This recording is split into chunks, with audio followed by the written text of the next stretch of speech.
বিবিরে, আমার কাছে পৃথিবীর যত কোনো কিছুই থাকুক, এইগুলা দিয়া যদি আমার বান্ধে, শিকলের থেকে শক্ত কি আছে? আছে কিছু?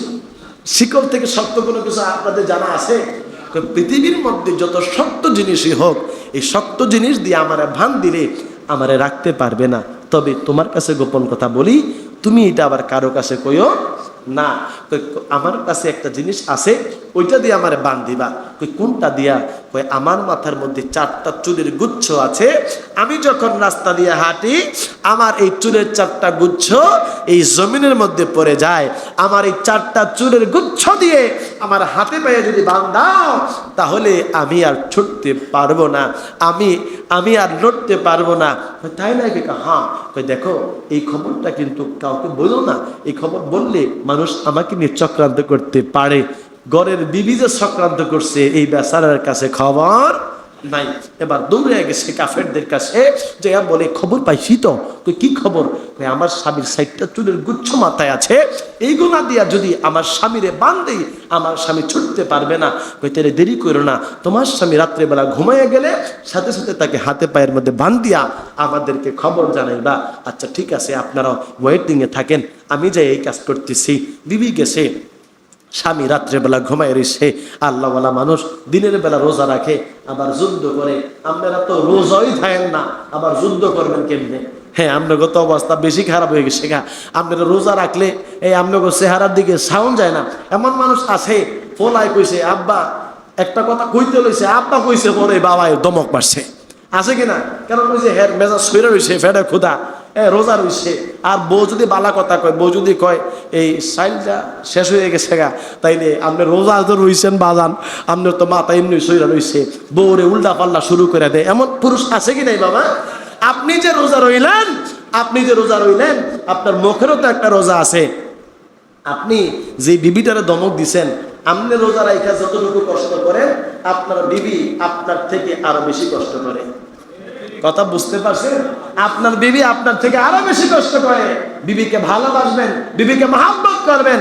আপনি রোজা রাইখা সুন্দর করে আপনি ফ্যানটা সেরা বয়ে দিচ্ছেন। এই ফ্যান কই জানাব সভাপতি সাহেব? হ্যাঁ, আজকে যাওয়া যায় নাই, আজকে একেবারে শেষ করে যাবো। মেম্বার সাহেব ফুল্লা রয়েছে, আগের তো নই। এই বছর আমি আওয়ানোর সময় ফোন দিছে আমারে, 2-3 জায়গা যাওয়ানোর লাগে। আমি কইছি আজকে যাইতাম না, আজকে যা বুঝার মেম্বার সাহেবে বুঝবো, ঠিক কিনা?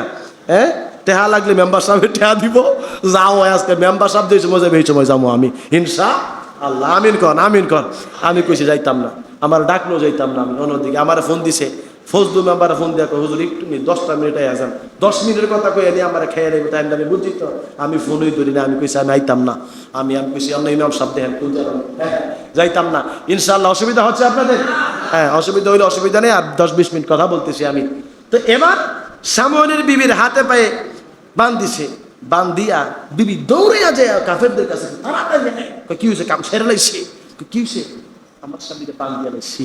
কাফেরেরা বেঈমানেরা সামনের কাছে দৌড়ায় আসছে। আইসা আমার তারে কান্দের মধ্যে উঠাইল। সামুল সাজে খয়া বাবা, এই দিকে নড়ে ওই দিকে নড়ে, কিন্তু সামুল লড়তে পারে না, চড়তে পারে না। বাবা একটা অট্টালিকার মধ্যে সামলকে নিয়ে গেছে। সামলরে অট্টালিকার মধ্যে নিয়ে যাইয়া এবার বাজান কাফেরেরা তার কানটারে কাইটা ফালাইছে।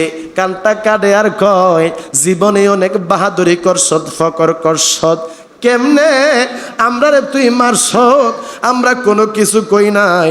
আজকে তোরে আমরা তিনে তিনে মারবো, প্রত্যেকটা মৃত্যুর যন্ত্রণা তোমাকে বুঝতে হবে। সামনের কানটা যে সময় কাটছে, সামন আল্লাহরে ডাক দিয়া কই, আল্লাহ জীবনে আমি আমার জন্য কোনো কিছু করি নাই। আল্লাহ গো, জীবনে কোনোদিন আমি আমার জন্য তোমার কাছে কোনো কিছু চাই নাই। আল্লাহ আমার বিবি আমার সাথে প্রতারণা করছে। আল্লাহ তুমি তাকায়া দেখো, কাফেরেরা আমার কানটা কাইটা ফালাইছে। এবার কাফেরেরা সামনের নাকটারে কাইটা ফালাইছে রে। শ্যামল আল্লাহ আল্লাহ আল্লাহ আল্লাহ বইলা কান্দে, আমার আল্লাহরে ডাকে। শ্যামল আল্লাহরে কয়, আল্লাহ তুমি কি দেখো না আমার এমন নির্যাতন করতেছে। শ্যামলের জিহ্বাটা বার করছে, জিহ্বাটা কেইটা পালাইছে। আমার আল্লাহ ডাক দিয়া কয়, ফেরেশতার হারে দেরি করিস না রে, দেরি করিস না। শ্যামলের জিহ্বাটা কেইটা ফালাইছে, আমি আল্লাহরে সে কেমন কইরা ডাকবে। যা যা, যেই বিল্ডিং এর মধ্যে শ্যামলরে বন্দি করছে, এই গোটা বিল্ডিংটা এই মুহূর্তে বাইঙা কাফেরদের মাথার উপরে ফালাইয়া দে। এই কাফেরদের বিল্ডিং এর মধ্যে শ্যামলের বিবি ছিল, কাফেররা ছিল। আমার আল্লাহ শ্যামলরে বাঁচায়া সবগুলা কাফেররে ওই সময় বিল্ডিং এর চাপা দিয়া মাইরা ফালাইছে। আর আমার মায়ার নবী, আমার দয়ার নবী সাহাবায়ে কেরামদের কাছে, আমার নবীর উম্মতের কাছে এই বর্ণনা দিতেছে। লোকটা কেমন জানো নে? লোকটা 1000 মাস আমার আল্লাহ পাকের রাস্তার মধ্যে জিহাদ করছে। 1000 মাস পর্যন্ত রাত্রি বেলায় ইবাদত বন্দেগী করছে। আমার নবীর সাহাবীরা কই, হুজুর ইয়া রাসূলুল্লাহ, নবী গো, আমরা তো এই রকমের হায়াত পাবো না। আমরা 83 বছর 4 মাস বছর পর্যন্ত আমরা হায়াত পাবো না। তাহলে আমরা কেমন করে এমন আমল করব? আমার আল্লাহ ডাক দিয়া কয়, ইয়া রাসূলুল্লাহ, আপনার উম্মতেরা আপনার এই কথা বলে, আমি আল্লাহ ঘোষণা দিয়ে দিলাম, এটা এমন একটা রাত আমি আল্লাহ আপনার উম্মতরে দিছি। ওয়া মা আদরাকা মা লাইলাতুল কদর, লাইলাতুল কদরি খায়রুম মিন আলফি শাহর। এই রাত্রে ইবাদত বন্দেগী করলে শ্যামলের মতন সওয়াব আমি আল্লাহ আপনার উম্মতের আমলনামার মধ্যে লিখে দিব। ও প্রিয় হাবিব, পাগলের রাখছ কেন দূর? ও প্রিয় হাবিব, পাগলের রাখছ। নরমাল পানি আছে, নরমাল পানি আছে, নরমাল পানি, ঠান্ডা পানি খাবো না। ও প্রিয় হাবিব, পাগলের রাখছ কেন? পাগল হইল আসকরণে জবা দিলা তারে, পাগল হইল আসকরণে জবা দিলা তারে। আমি পাগলা চাই না কিছু, চাই যে তোমারে। আমি পাগলা চাই না কিছু, চাই যে তোমারে। প্রিয় হাবিব, পাগলের রাখছ কেন দূরে? ও প্রিয় হাবিব, পাগলের রাখছ।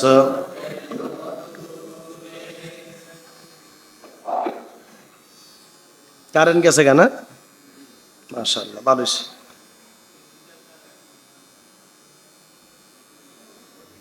আচ্ছা, অসুবিধা ইনশাআল্লাহ আল্লাহ কবুল করুক, আমিন করুক।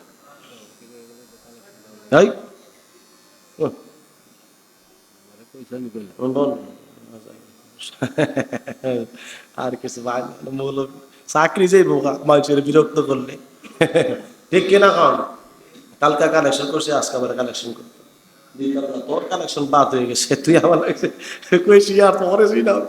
মারহাবা কন, আজকে তোর কালেকশন চলতো না, কালেকশন আবার দিলে পরে ইনশাআল্লাহ। হলে না কালকে কালেকশন করছি না এত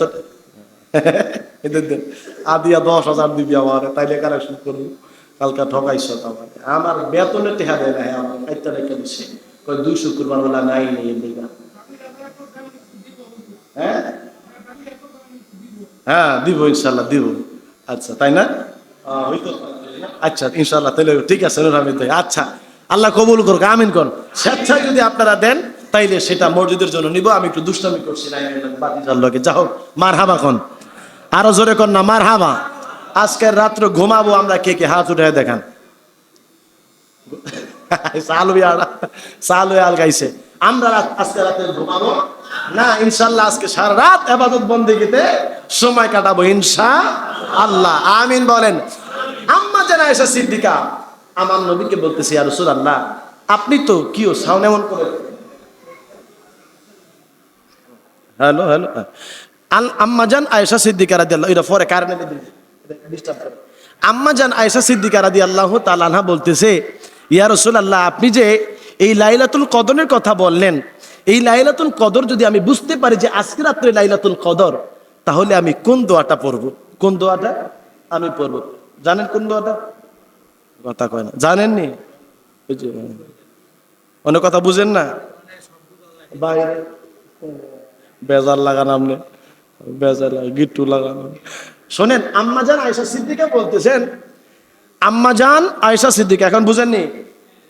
এখন বুঝেননি? ঠিক আছে, আপনার দিকে সাউন্ড বাড়াইছি। আম্মাজান আয়েশা সিদ্দিকা বলতেছেন, আপনারা সারা সারি নাই, আপনার সামনে বসেন আজকা ইনশাল্লাহ আমার, হ্যাঁ আচ্ছা অসুবিধা নেই। আম্মাজান আয়েশা সিদ্দিকা বলতেছেন যে লাইলাতুল কদর আপনি যদি আমি বুঝি যে আজকে রাতে লাইলাতুল কদর, তাহলে আমি কি আমল করব, কি দোয়া পড়ব, কি দোয়া পড়ব? আপনারা আমার সাথে সাথে পড়বেন, ঠিক আছে? আমার নবী বলতেছেন, আয়েশাকে বলতেছেন, আমাদের আম্মাজানকে বলতেছেন, আয়েশা তুমি যদি জানতে পারো যে আজকে রাত্র লাইলাতুল কদর, তাহলে তুমি এই দোয়াটা পড়বা, আল্লাহুম্মা, কথা কয় না, আল্লাহুম্মা। আরে এই যে দোয়াটা আমি বলতেছি এটা নবী শিখিয়েছে, নবী শিখিয়েছে আম্মাজান আয়েশা সিদ্দিকাকে, এই জন্য বলতে হবে এটা। জোরে বলেন, আপনার গুনাহ মাফ হয়ে যাবে। আল্লাহুম্মা ইন্নাকা আফুবুন তুহিব্বুল আফওয়া ফাফু আন্নি। আল্লাহুম্মা ইন্নাকা আফুবুন তুহিব্বুল আফওয়া ফাফু আন্নি।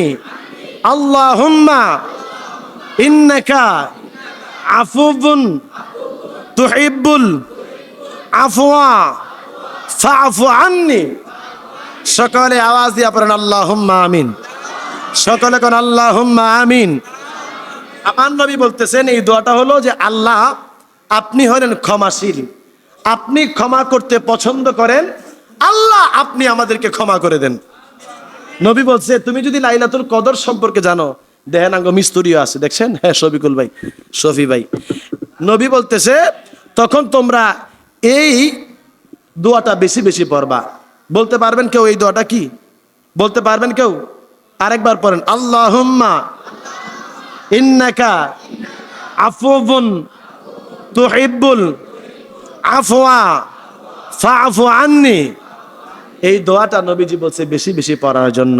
এই রাত্রে ইবাদত বন্দেগী করবেন বেশি বেশি, এই রাত্রে বেশি বেশি ইস্তিগফার পড়বেন, বেশি বেশি দুরূদ শরীফ পড়বেন, এই রাত্রে বেশি বেশি জিকির করবেন, এই রাত্রে আস্তাগফিরুল্লাহ পড়ে পড়ে চোখের পানি ফালাইবেন, কাঁদতে থাকবেন, আল্লাহ জীবনের গুনাহ মাফ করে দিবে। সুবহানাল্লাহ। কোন রাত্রের অনেক দাম।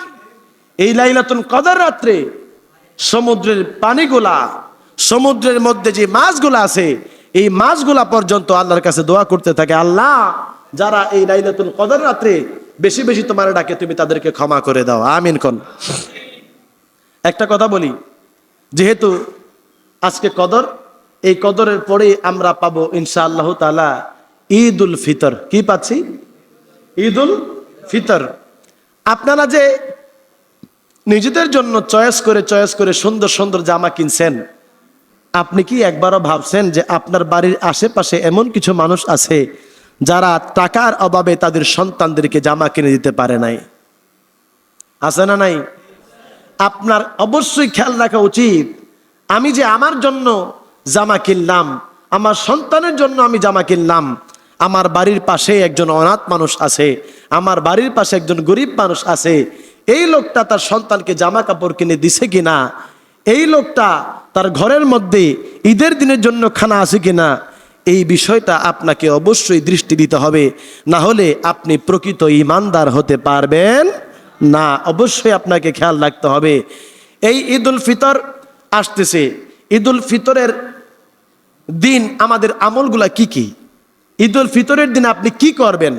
আসলে ঈদুল ফিতরের আগে আমরা যে মসজিদের মধ্যে আসব, সেই সময় আপনার আমার প্রস্তুতিটা কি হওয়া প্রয়োজন, কি হওয়া প্রয়োজন, এই বিষয়ে আপনার আমাকে জানতে হবে, আমাদেরকে জানতে হবে যে আমরা ঈদুল ফিতরের মধ্যে মসজিদের মধ্যে যাব বা ঈদগাহের মধ্যে যাব, আমরা কি করব। প্রথমত হলো আপনি ঈদুল ফিতরের দিন সর্বপ্রথম সকালবেলা ফজরের পরপর যত দ্রুত সম্ভব হয় আপনি গোসল করে ফেলেন, মারহাবা খান।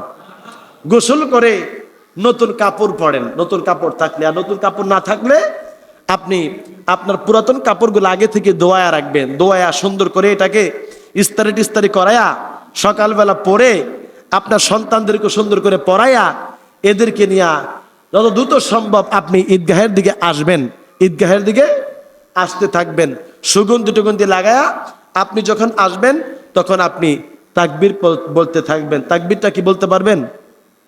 বলেন তো তাকবীরটা কি? আল্লাহু আকবার, আল্লাহু আকবার, লা ইলাহা ইল্লাল্লাহু, আল্লাহু আকবার, আল্লাহু আকবার, ওয়ালিল্লাহিল হামদ। মাশাআল্লাহ, আপনারা পেরেছেন। এই দোয়াটা আপনারা পড়তে পড়তে আসবেন, পড়তে পড়তে ঈদগাহের মধ্যে আসবেন। এবং আপনারা ঈদের নামাজ আদায় করার পরে যখন বাড়িতে যাবেন, যেই রাস্তা দিয়ে আপনারা এসেছেন সেই রাস্তা দিয়া না, আরেকটা রাস্তা দিয়া, ভিন্ন একটা রাস্তা দিয়া যাবেন। সেই ভিন্ন রাস্তা দিয়া যাওয়াটা হলো সুন্নত। জোরে কোন মারহাবা। তো এই জন্য ঈদুল ফিতরের দিন আমাদের করণীয় হলো আমরা সেই দিন আসার সময় জোরে জোরে তাকবীরগুলা বলবো, তাকবীর দিয়ে আমাদের ঈদটাকে আমরা সৌন্দর্য করব, ঠিক আছে? এবং বাড়ির মধ্যে মিষ্টান্ন পাকাবেন, মিষ্টান্ন পাকাবেন। সম্ভব যদি হয় তাহলে ঈদুল ফিতরের দিন বাড়ির থেকে মিষ্টান্ন খাইয়া তারপরে আসবেন, এটা খাইতে হবে আপনাকে ওই দিন। অন্য আর যদি মিষ্টান্ন না হইয়া তাই যদি মনে করেন জামালা লাগে হয়ে গেছে গা, তাই অন্য কিছু হইলে আপনাকে খাইয়ে আসতে হবে, হয় শ্যামাই হোক আর যেটাই হোক, খানা টানা খাইয়া মসজিদের মধ্যে আসবেন। আল্লাহ আমাদেরকে ঈদুল ফিতর পর্যন্ত হায়াত দান করুক, আমিন কোন। কত মানুষ দেখলাম ঈদুল ফিতরের দিন মারা গেছে, মারা গেছে না? গত বছর একজনের মৃত্যুর সংবাদ আমি শুনছি, ঈদুল ফিতরের দিন মারা গেছে, ঈদের দিন মারা গেছে। আল্লাহ যেন আমাদের প্রত্যেকের হায়াতকে লম্বা করে দেয়, আমিন বলেন।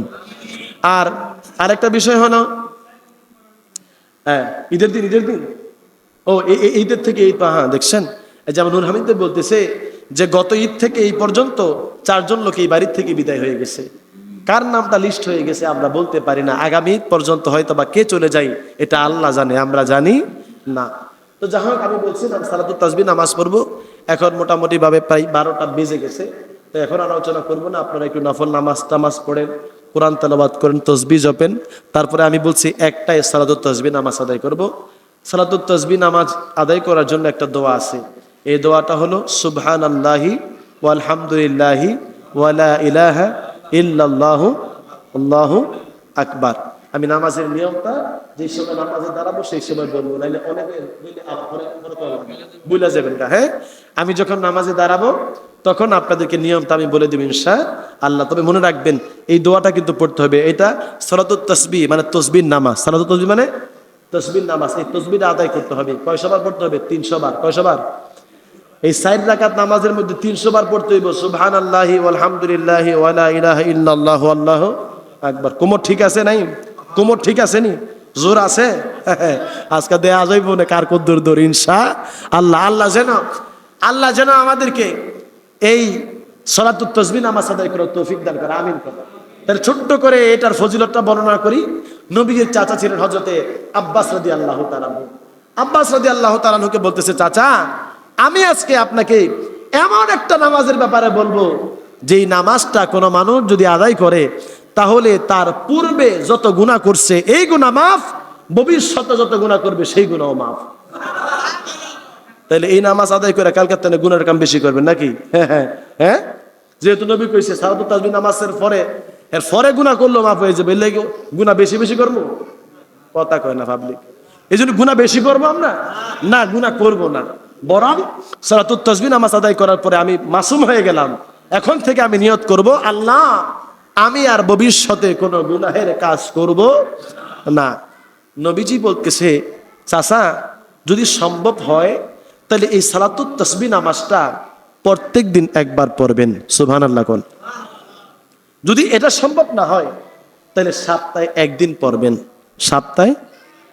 সপ্তাহে যদি একদিনও পড়া সম্ভব না হয় তাইলে মাসে একদিন পড়বেন। মাসে যদি পড়তে না পারেন তাহলে বছরে একবার পড়বেন। বছরে পারেন নাই 12 বছরে হলেও পড়েন। 12 বছরও যদি কোনো মানুষ সালাতুত তাসবিহ পড়ে নাই রে, আমার নবী বলেন জীবনে একটাবার হলেও সালাতুত তাসবিহ নামাজ আদায় করে নিও, কারণ সালাতুত তাসবিহ নামাজ আদায় করলে তোমার জীবনে আগে পরে সমস্ত গুনাহ আমার আল্লাহ মাফ করে দিবে। এই নামাজ ইনশাআল্লাহ তাআলা আমরা পড়ব। আপনারা অজু টজু ফুক্তা মুক্তা করে বানাই আইবেন, কারণ এই নামাজ পড়তে গেলে মিনিমাম আধা ঘন্টা যাইব, 25 মিনিট আধা ঘন্টা যাইব। এর মধ্যে যদি ফেরতায় আবার কামড় দেয়া লাই, তাইলে না পারবেন নামাজ ছাড়তেন, না নামাজ ভাঙতেন পারবেন, বুঝছেন? এই জন্য রেডিমেডি হইয়া সকলে আসেন ইনশাআল্লাহ তাআলা। আমি নামাজের পরে আপনাদেরকে নিয়ে আবার একটু জিকির আজগার করব, কিছু কথাবার্তা বলবো। আল্লাহ তৌফিক দান করুক, আমিন বলেন। আচ্ছা, এখন এই পর্যন্ত আমি আলোচনা রাখলাম। ওমা আলাইনা ইল্লাল বালাগ। আসসালামু আলাইকুম ওয়া রাহমাতুল্লাহ। আপনারা কেউ কোরআন শরীফ, কেউ নফল নামাজ, কেউ বন্দেগী, কেউ তাসবিহ তাহলিল, কেউ দুরূদ শরীফ, কেউ জিকির করতে থাকেন। তাহলে ওয়াজ করলে ওয়াজ শোনা ইবাদত, কিন্তু এর থেকেও সওয়াব আছে। হ্যাঁ, টান দিতে হয় যে শাহবাদী সাহেব।